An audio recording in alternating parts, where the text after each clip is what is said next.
Hello everyone, आप सभी का एक बार फिर से स्वागत है मेरे यूट्यूब चैनल पर। आज के इस वीडियो में हम डिस्कस करेंगे class 10th chemistry importance of pH in everyday life.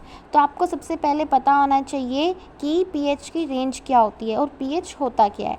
Actually हम एसिड और बेस की स्ट्रेंथ को बताते हैं, यानी कि एसिड और बेस की जो स्ट्रेंथ है वो इसी चीज़ के ऊपर डिपेंड करती है कि कितने नंबर ऑफ H पॉजिटिव और OH नेगेटिव आयंस वहाँ से हैं। ठीक है, अब देखो ज़रा, अब है इनकी सेम कंसंट्रेशन होती है। जैसे HCl है, एसिटिक एसिड है, तो इनकी कंसंट्रेशन से सेम है, तो इसका मतलब एक ही मोलर के होंगे ये दोनों। तो ये दोनों अलग अलग अमाउंट में हाइड्रोजन आयन को क्या करते हैं, प्रोड्यूस करते हैं। ठीक है, एसिड क्या देते हैं आप लोगों को, एसिड आपको देते हैं H पॉजिटिव, और बेस आपको क्या देते हैं, बेस आपको देते हैं OH नेगेटिव। ठीक है, अब जैसे प्लांट्स है, एनिमल्स है, तो इनका पीएच जो होता है बहुत ज़्यादा सेंसिटिव होता है, क्योंकि जैसे हमारी बॉडी काम करती है, वर्क करती है with in the pH range of 7.0 से 7.8 की रेंज में क्या करती है, वो काम करती है। ठीक है, अब जैसे रेन वाटर है, तो रेन वाटर होती है, अगर रेन वाटर का पीएच 5.6 से कम होता है तो उसे बोला जाता है एसिड रेन। अगर 5.6 से कम है तो उसे बोला जाता है एसिड रेन। ठीक है, और जब एसिड रेन मान लो रिवर में फ़्लो कर गई, मान लो बारिश हो रही है, वो रिवर में फ़्लो कर गई एसिड रेन, तो क्या होगा, जो भी एक्वेटिक लाइफ है, यानी कि पानी के अंदर जितने भी जीव जंतु रहते हैं, उनको बहुत ही ज़्यादा दिक्कत हो सकती है। ठीक है, दूसरी बारे में हम पढ़ते हैं यहाँ पे, what is the pH of the soil in your backward. तो देखो, सॉइल के बारे में जब हम बात करते हैं ना, तो एक एक्सपेरिमेंट कर हम देखते हैं, क्योंकि हर एक प्लांट को एक स्पेसिफिक पीएच रेंज चाहिए होती है, ताकि वो हेल्दी तरीके से क्या कर सके, ग्रोथ हो सके। ठीक है, हर एक प्लांट्स को बहुत ही ज़्यादा ये चीज़ ज़रूरत होती है।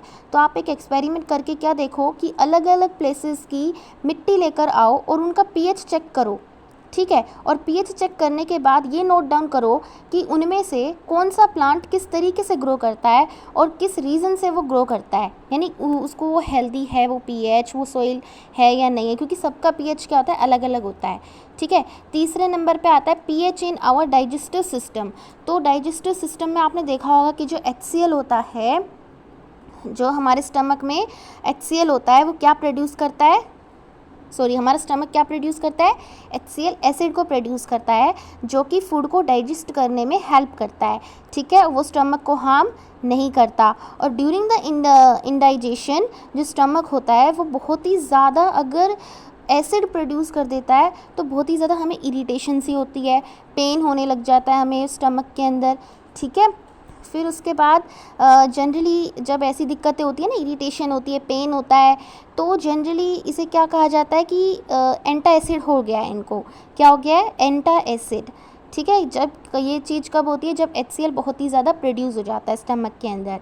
ठीक है, तो इसी तरीके से आपको बहुत अच्छे से करना है।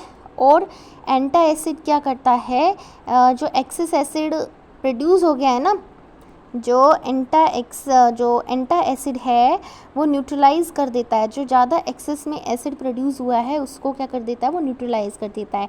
जैसे magnesium hydroxide, milk of magnesium, mild base, इसे हम इस पर्पज़ के लिए क्या करते हैं, यूज़ करते हैं। ठीक है, ओके, फिर उसके बाद हम चलते हैं आगे, pH change as the cause of tooth decay. ठीक है, तो tooth decay starts when the pH of the mouth is lower than the 5.5। अगर 5.5 से पीएच क्या है, माउथ का, कम है, तो क्या होती है, टूथ डिके स्टार्ट होना क्या हो जाता है, शुरू हो जाता है।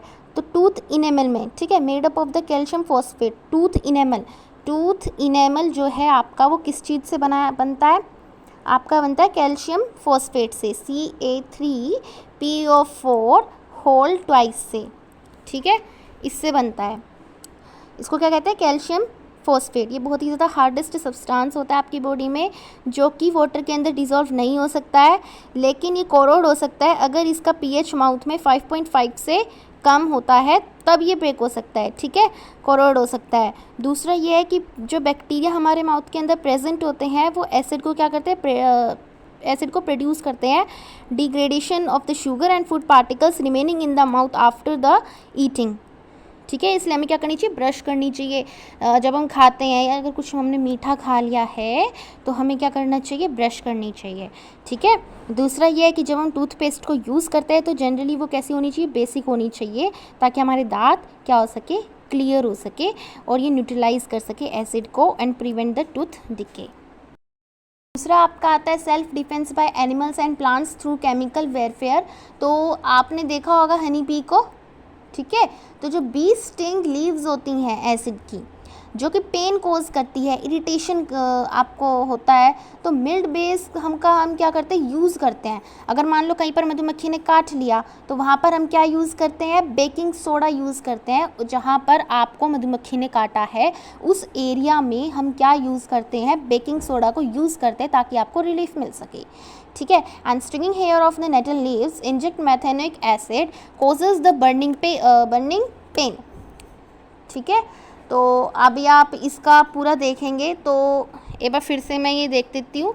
ये जो पीएच का पूरा टॉपिक है ये आज के लिए इतना ही। पीएच का टॉपिक आपका पूरा हो चुका है, जो मेन चीज़ें थी वो मैंने आपको सब कुछ बता दी है। ठीक है, दूसरा ये है कि हार्डेस्ट सब्सटेंस आपको पता होना चाहिए, CA3PO4 होल ट्वाइस।